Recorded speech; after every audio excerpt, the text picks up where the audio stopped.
வணக்கம்மா. இப்போ grape juice எப்படி செய்ய போகிறோன்றதை பற்றி நம்ம பார்க்க போகிறோம். அதனால் என்ன நன்மைகள்ன்றதை பற்றியும் கேட்க போகிறோம். தயிர் எடுத்துக்கோங்க.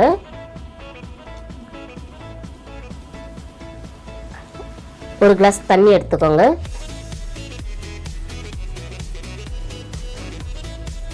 சர்க்கரை எடுத்துக்கோங்க.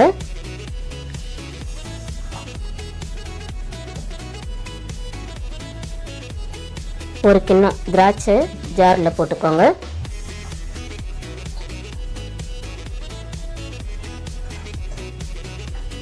ஒரு 2 ஸ்பூன் தயிர் எடுத்துக்கோங்க. நீங்கள் புளிப்புக்கு ஏற்ற மாதிரி போட்டுக்கலாம். ஒரு 2 ஸ்பூன் போடுங்க போதும், அதிலே புளிப்பு இருக்கும். சர்க்கரை போட்டுக்கோங்க.